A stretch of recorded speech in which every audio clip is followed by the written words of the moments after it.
primitive man. Primitive man. Terrified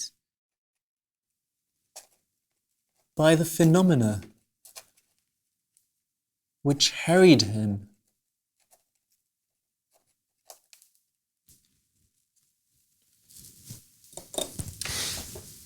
Hadn't necessarily to believe that a sublime had the direction of their operation.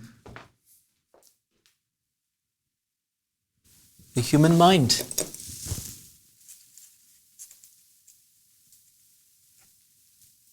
The human mind, then too much in its infancy, to discover in nature's depth the laws of motion, found it simpler,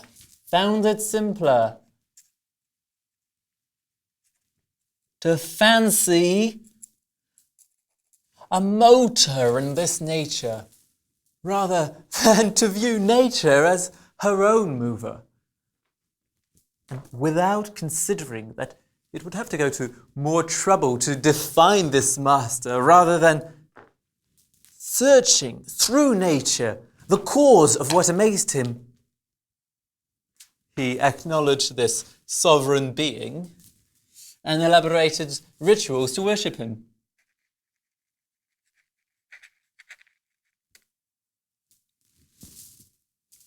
It has been asserted that belief in eternal punishment is necessary if human beings are to be kept in check.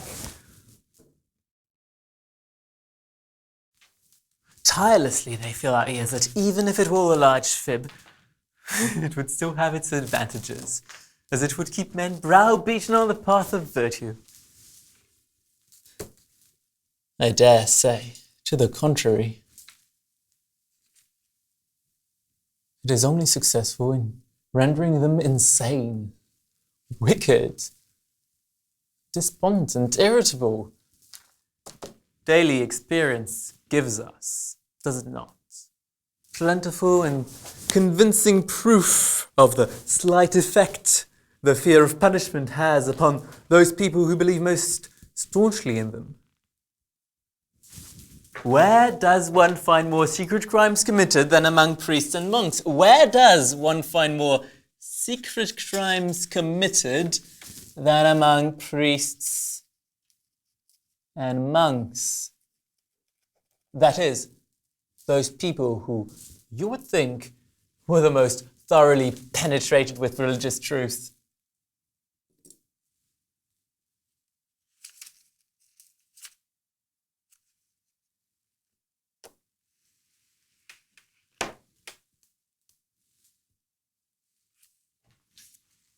If they who are instructed to rule over men had wisdom and virtue themselves,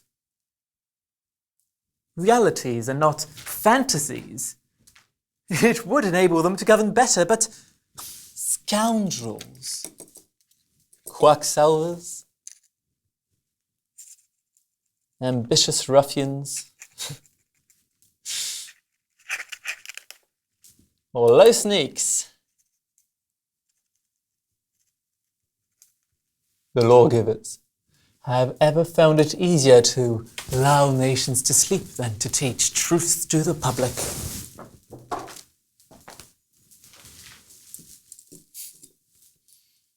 But the service it were possible to render humankind would have been to cut off the head of the first imbecile who took it into his head to speak of God to men. How much blood spared in the universe?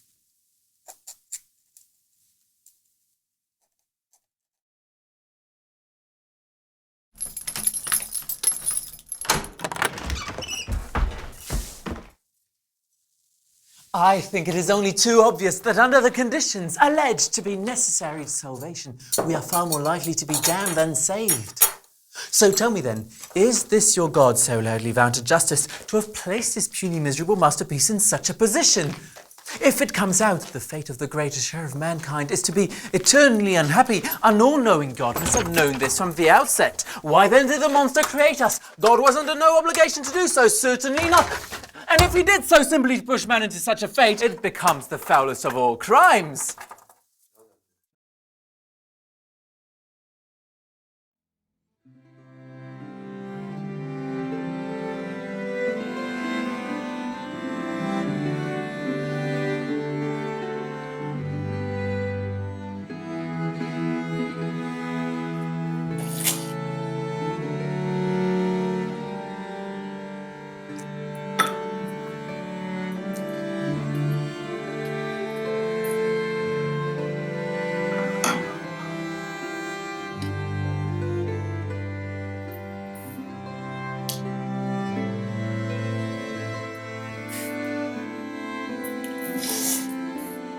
To elude the force of this argument,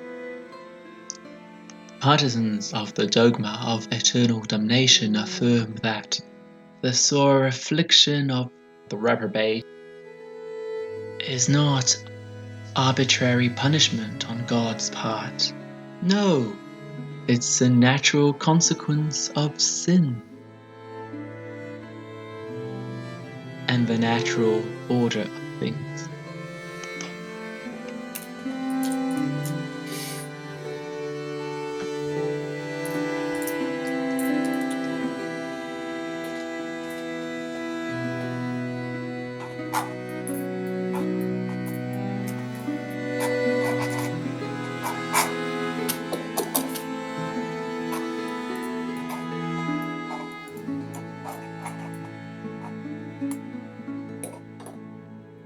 Indeed, who told you so? If you claim this to be a teaching out of Scripture, you'll have an awkward time proving it.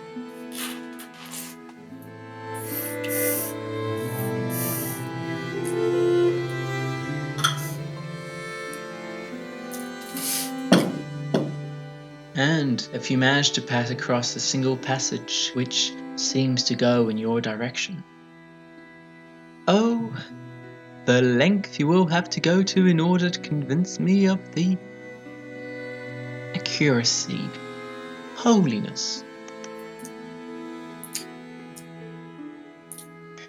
of these few lines, which seem to you as though they go in your direction.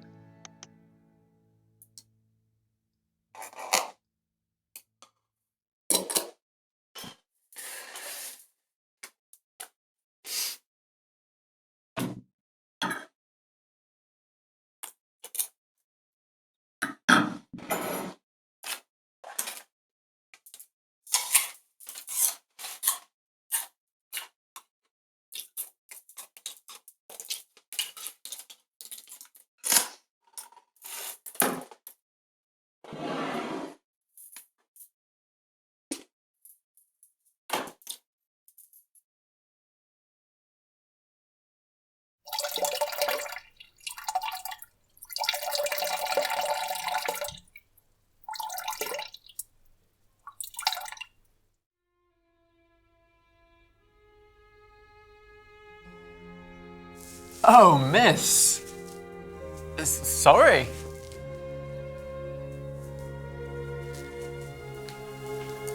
Oh, miss. Answer.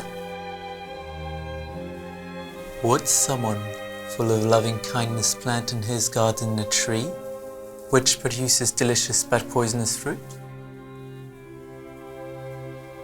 And would he be content to warn his children not to eat thereof they die? Were he aware of such a tree growing in his garden, would not this thoughtful and wise father proceed without delay to chop it down? And all the more surely do so in the knowledge that from eating its dread fruit, his children must perish and precipitate all ensuing generations into irreparable misery.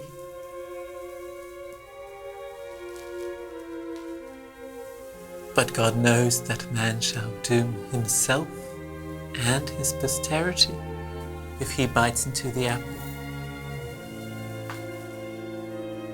His wickedness does not stop short of arranging man's seduction. He does what God has pushed him into doing, what God has enabled him to do.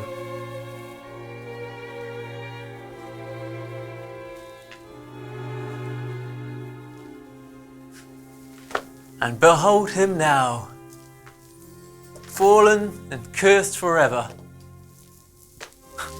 I call this cruelty without parallel. If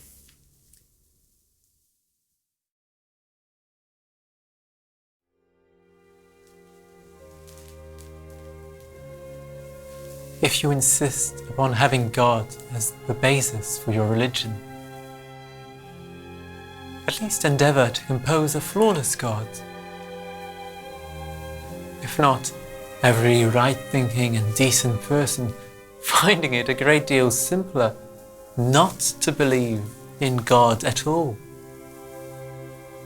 rather than to acknowledge one so cruel, so inconsistent, so barbaric as to have created man simply in order to sink him into perpetual misfortune, grief, and anguish.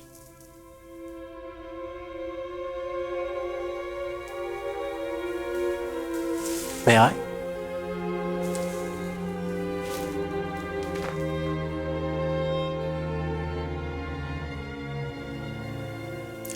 For it is of infinitely greater importance to achieve happiness in this life, whereof we are sure, and to forego the joys offered us here and now for imaginary ones, of which we are not and cannot possibly have the faintest idea.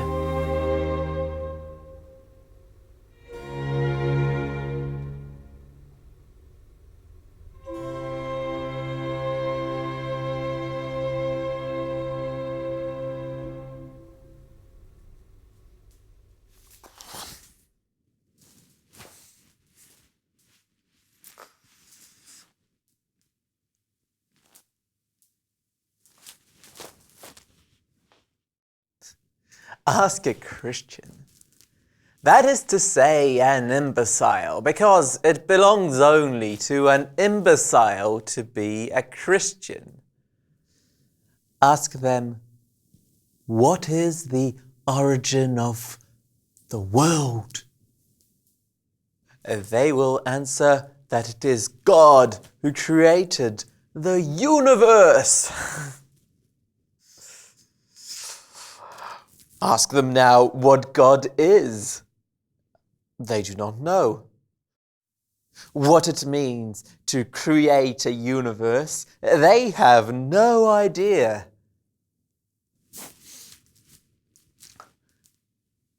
Ask them about the origins of plagues, wars, droughts, famines, earthquakes. They will tell you that it is the wrath of God.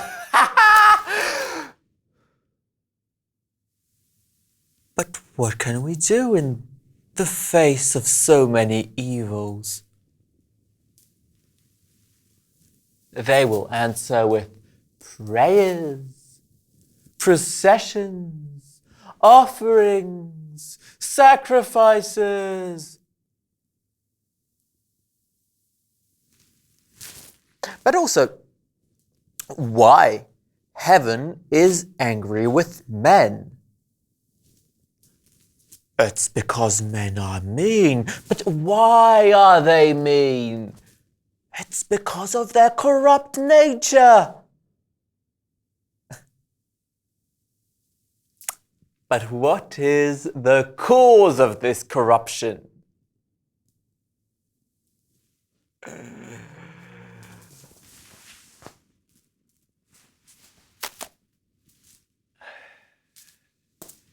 It's because the first man seduced by the first woman, ate an apple which his God had forbidden him to touch.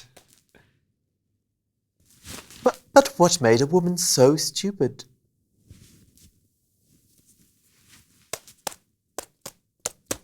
It's the devil! But who created the devil? It's God. But why did God create a devil meant to pervert the human race? Again, they reply they haven't got the faintest idea.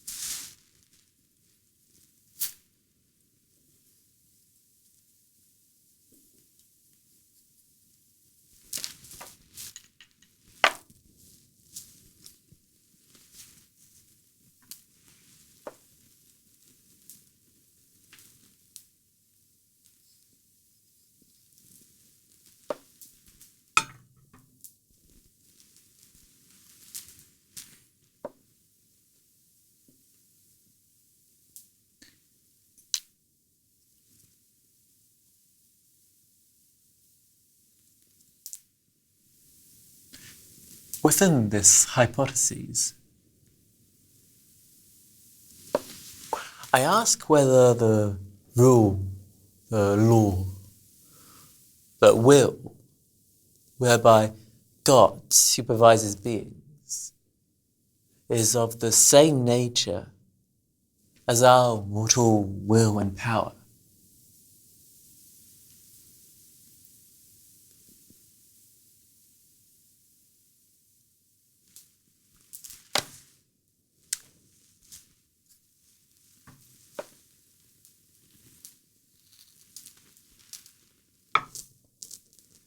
Whether in the same circumstances, God can want and not want.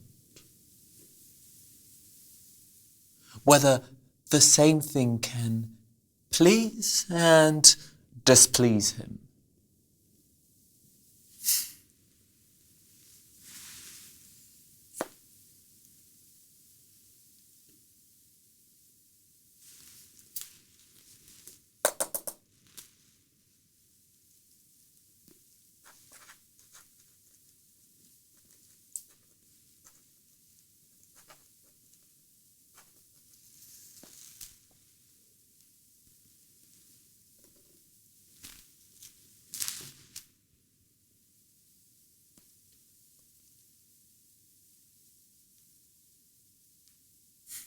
If this be so, his function is merely executive.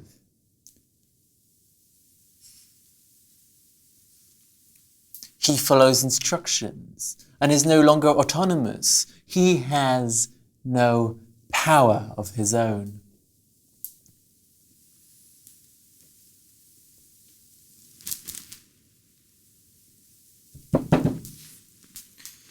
If, on the other hand, God can change his sentiments and his will, I wish to know why he does so.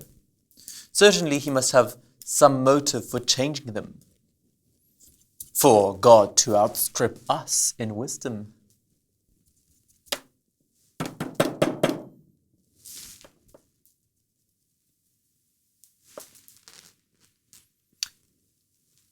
I'll go further.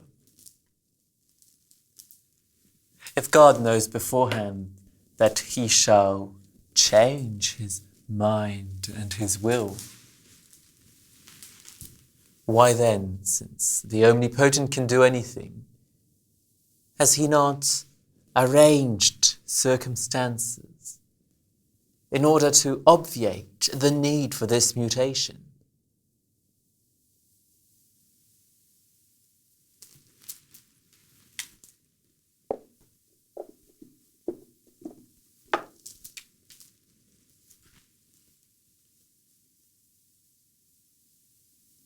And if he doesn't know what's coming next,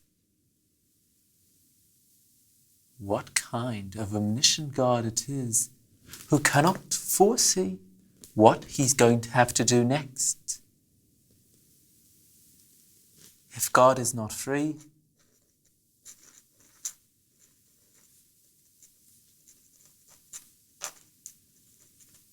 then he amounts to something like destiny or chance, which vows don't touch, nor prayers melt, nor sacrifices appease,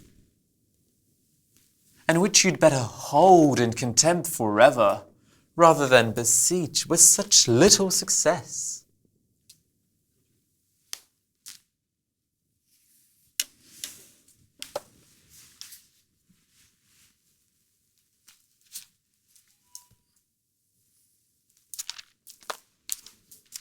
Open Ecclesiastes 3:19-20.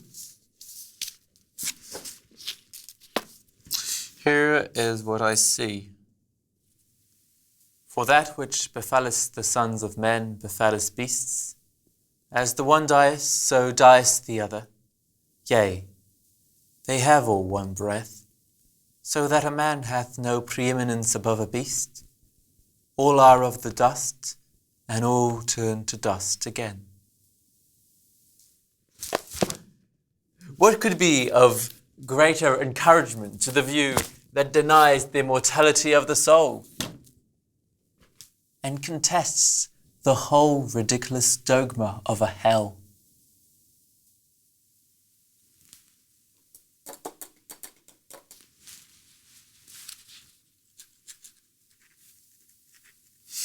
The one who feeds, drinks, reproduces like beasts, whose sole superiority over them resides in a somewhat more refined instinct. This same creature is able to expect a fate so unlike any of those same beasts. But hold, they protest. Man has achieved the sublime awareness of his God. This in itself betokens of the immortality he dreams of. Oh, poor wretch. If thou hast some advantage over animals, how many are there advantages over thee? Art thou not susceptible to 100 times as many diseases and infirmities? Art thou not the victim of 100 times as many passions? And this slight advantage you accord him, is it so great as to warrant his proud notion that he is due to eternally outlive his four-footed brethren? O pitiful humanity! Look to what length of folly thou hast been urged by thine own inflated self-esteem.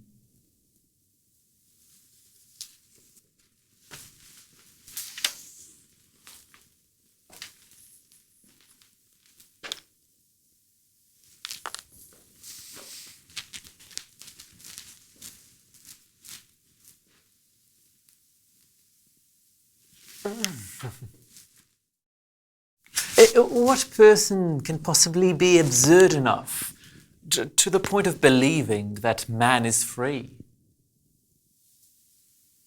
I ask to begin with whether we are allowed to exercise any choice as to the clime we are born in.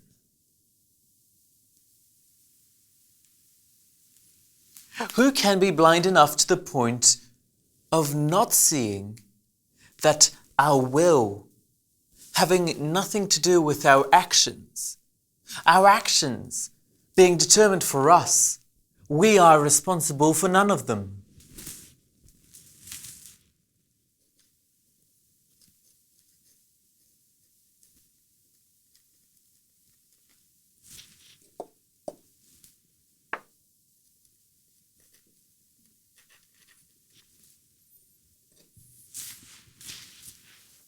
Is there really anything more extraordinary than this superiority to animals which humans arrogate to themselves? Ask them upon what basis their superiority rests. We have a soul. Oh, that's their silly response. Ask them what they mean by this word, soul. Oh, it's passing strange, a mystery. But stupid that they are. If all these problems are mysteries, they understand nothing about them. And if they understand nothing about them, how can they make an affirmative decision based upon the coexistence of what they are incapable of conceiving?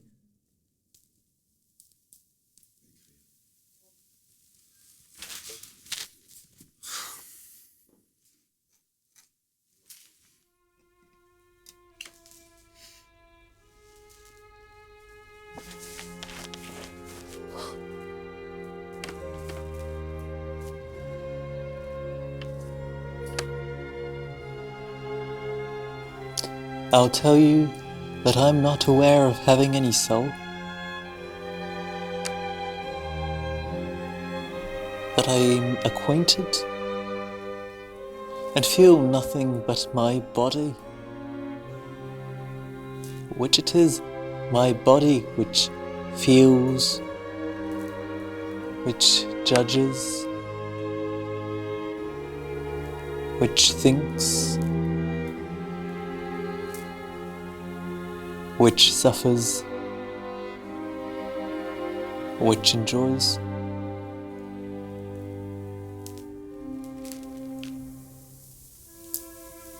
When I die,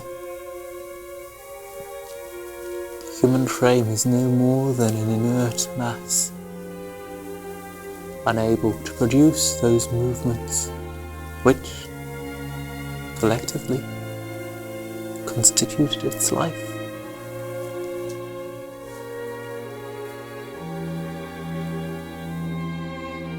The dead body, neither circulation nor respiration nor digestion nor locution nor intellection are any longer there.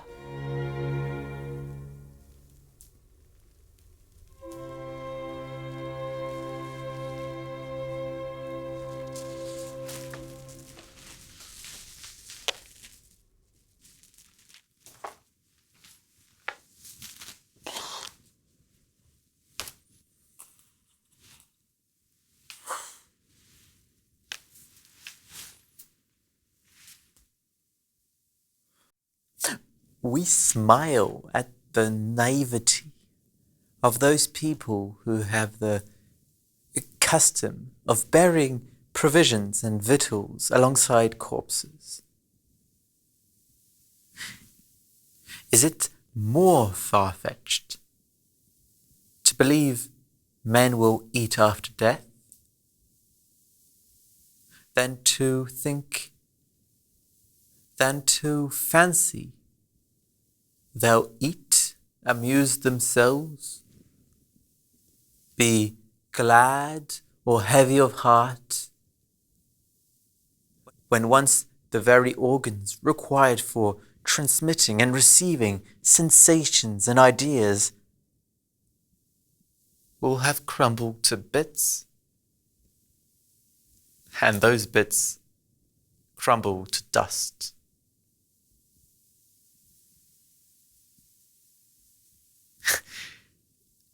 Certain church fathers maintain that Jesus descended into hell.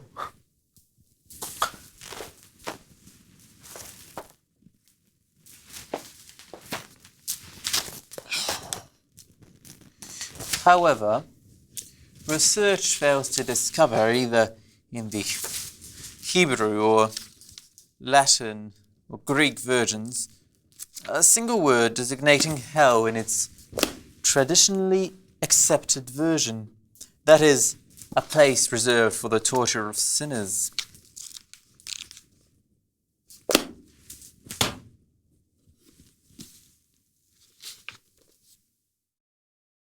Scholarship nevertheless discloses that near Jerusalem there was a place known as the Valley of Gehenna, where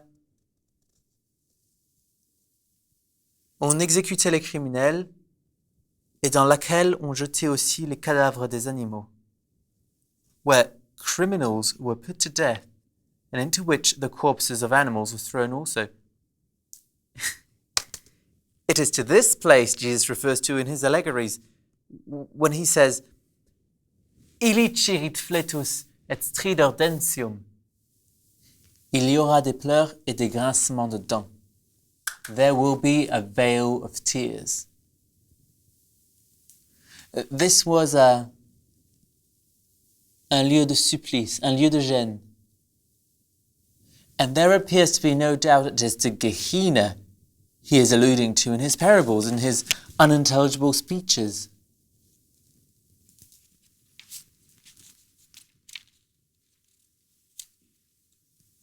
Our belief receives further confirmation from the fact that on y brûlait les coupables tout vifs. There the guilty were burnt alive. There we have the fire, the torture whereof the Galileans spoke. So, shaved-faced rabble own that this gigantic, grisly dogma of yours is utterly baseless or made up, that it is the product of your unhinged mentalities. But no. In order to elude these difficulties, other theologians assure us that le feu de l'enfer n'est pas corporel mais spirituel. Hellfire is not tangible at all, no. According to them, it is spiritual. Perhaps you will be good enough to tell me what is an immaterial, incorporeal, non-substantial sort of fire.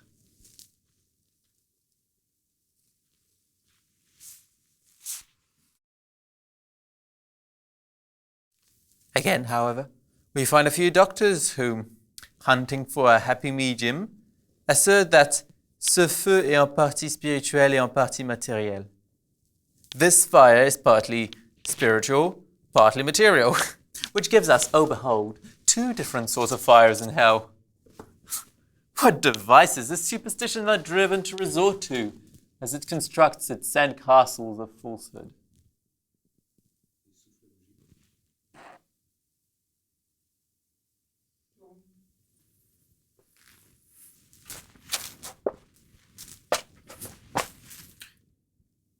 Some theologians claim that the pagans acknowledged the dogma of hell. And supposing that they did, we who reject their religion, must we not reject their dogmas as well? But it is very certain that the pagans never believed in an afterlife of everlasting suffering, nor in the pathetic claptrap of the resurrection of bodies, which they burnt in pyres, and whose ashes they preserved in urns. They did believe, however, in metempsychosis, that is, in the transmigration of bodies, ideas for which there is a great deal to be said, which natural studies repeatedly confirm.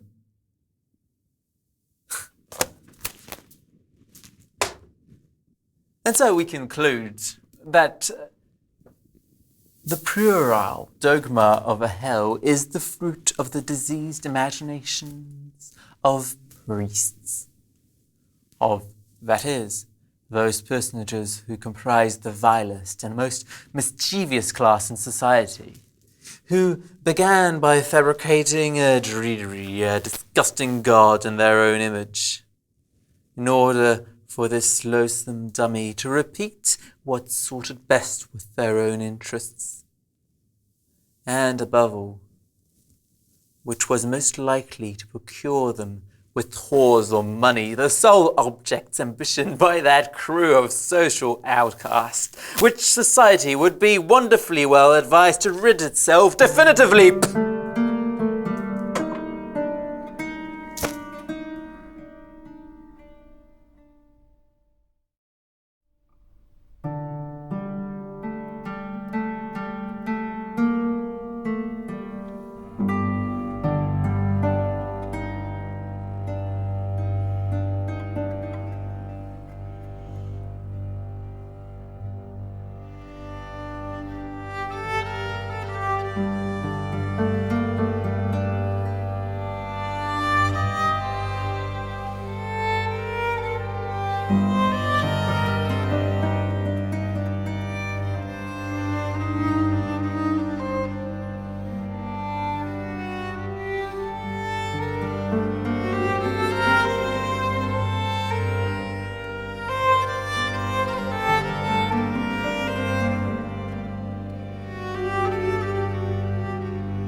But picture in your own terms the frightful God you preach.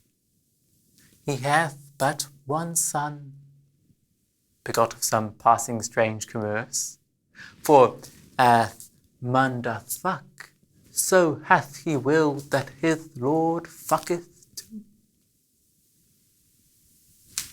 One perhaps imagines it is upon celestial rays, in the midst of an angelic cortege, within sight of the whole universe, that this angelic creature is going to appear.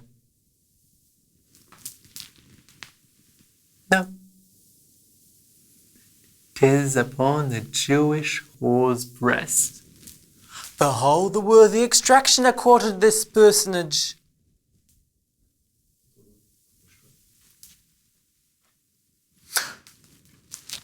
Some doubtless services the smutty fellow renders the priests at the Temple of Jerusalem. Next, a 15 years disappearance. Scarcely does he reappear that his raving begins. He says he is the Son of God, his father's peer. To this unholy alliance he joins another phantom, the Holy Ghost. The three personages, he says, must be but one. It is to save us one and all he has assumed a fleshly shape.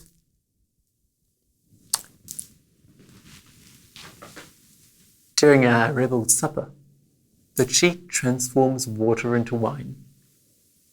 In a dessert, he brings a few bandits, upon which he feeds some victuals previously hidden there. One of his cronies plays dead. The impostor resuscitates him. He then betakes himself to a mountain, where he performs this jugglery, which would cause the worst among our contemporary mountebanks to redden with shame. Then, having finally exhausted the patience of the magistrate with his seditious outbursts, he is put to death. He puts up with it. Monsieur his papa succors him not in the least. And there you have him, this scoundrel used like the last of the outlaws to whom he was such a fitting chief.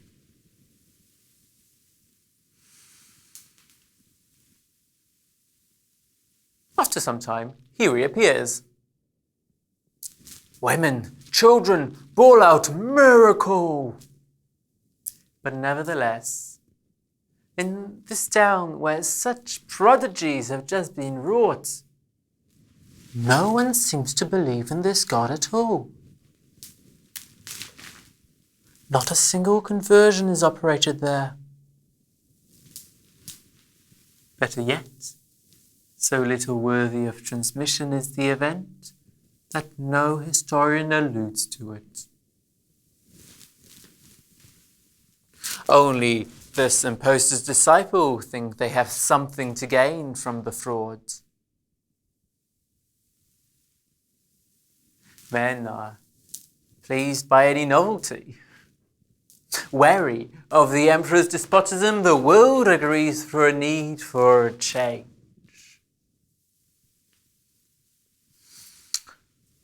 The cheats are heard. They make very rapid progress. It is the story of every era. Soon the altars of Mars and Venus are replaced with those of Jesus and Mary.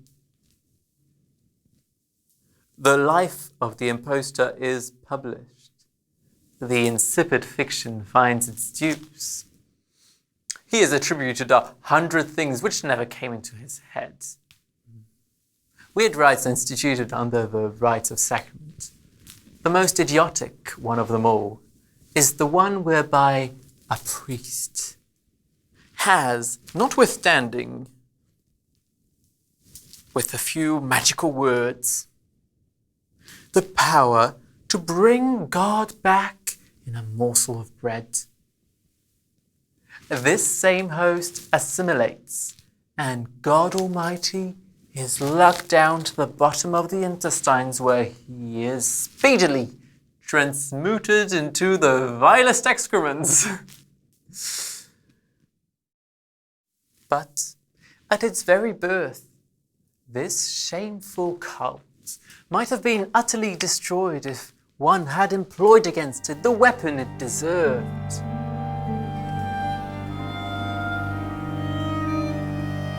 Contempt.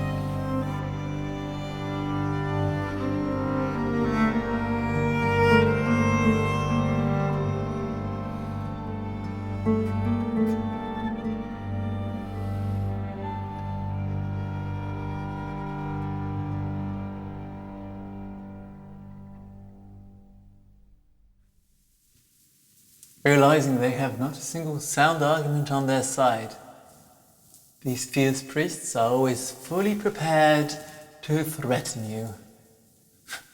Despite the fact that, as everybody knows by now, threats are the weapons of the feeble. Come, silly little children of Jesus. Give us reasons. Yes, it is reasons we want out of you, not bluster, rants or fist shakings. We do not wish to be told.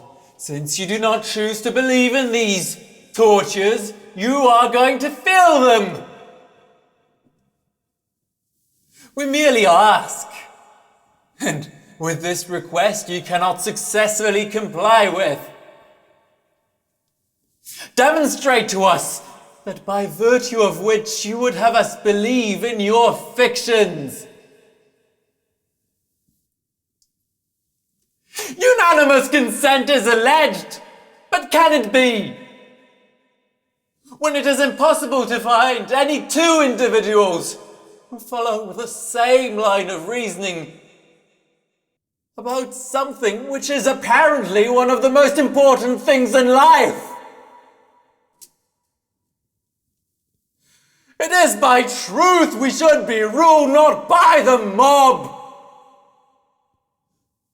Far better to heed the words of one man who speaks true than to heed the words of knaves who have been spouting lies for centuries.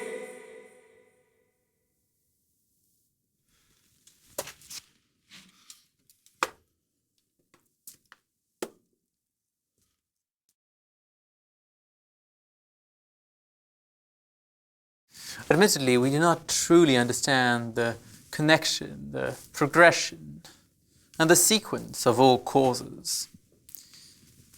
But let us beware of taking the universality of any belief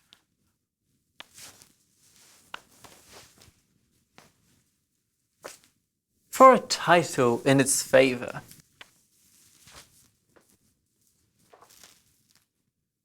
There is not one form of idiocy, not one form of madness, which has not enjoyed a general currency and mode. So long as there are fools on earth, there will be gods.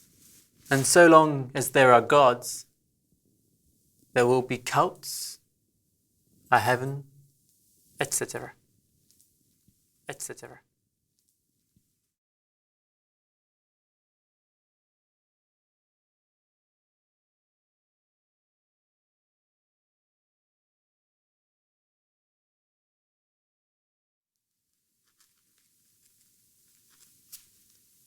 I say unto you, banish forever from your heart this doctrine, which is an insult to your reason alike. So let's be rid of these false alarms.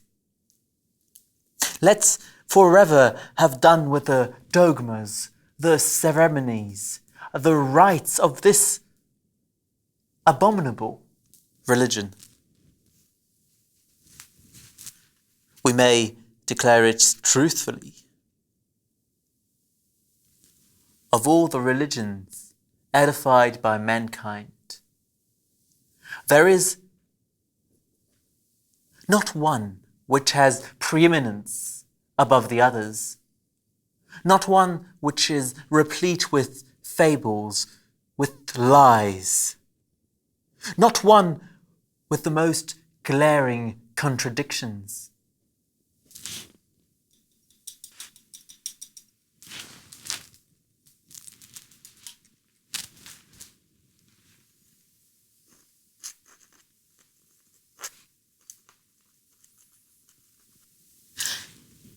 The very conceiving of this infinitely disgusting phantom is, I must confess, the one wrong I am unable to forgive man. I pardon him all his eccentricities, all his whims. I sympathize with all his frailties. But I cannot forgive man for having himself wrought those religious chains which have so dreadfully hobbled him, and for having despicably crept forwards, eyes downcast, neck stretched forth, to receive this shameful colour of his own making.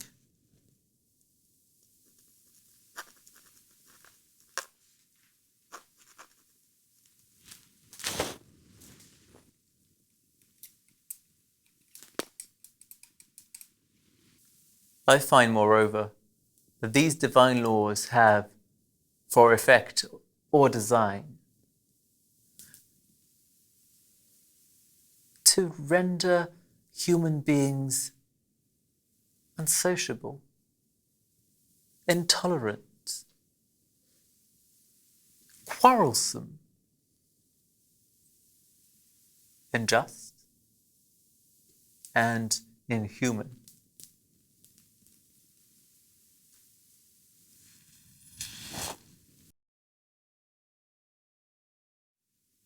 Inhuman to all those who have not yet received the same revelations, nor the same ideas.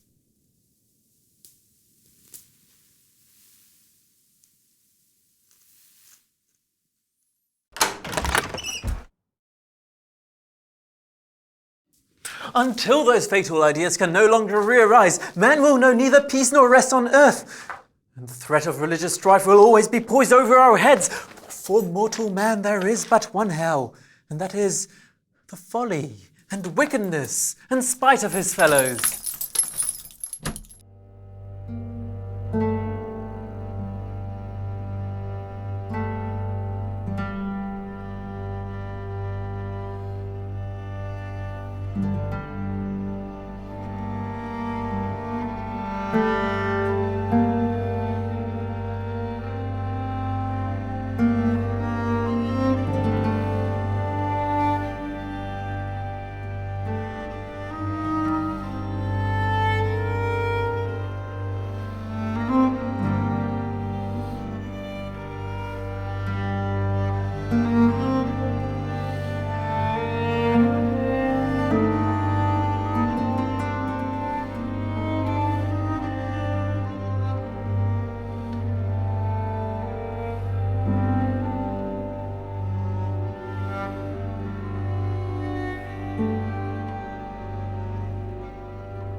Nature, when she cast us into the world, created us free and atheist.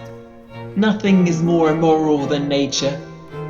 Never has she burdened us with interdictions or restraints.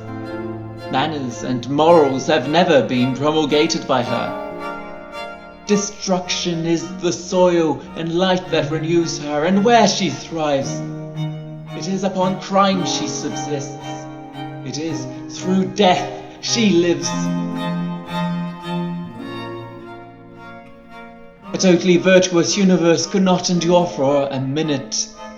The learned hand of nature brings order to birth out of chaos, and wanting chaos, nature must fail to attain anything.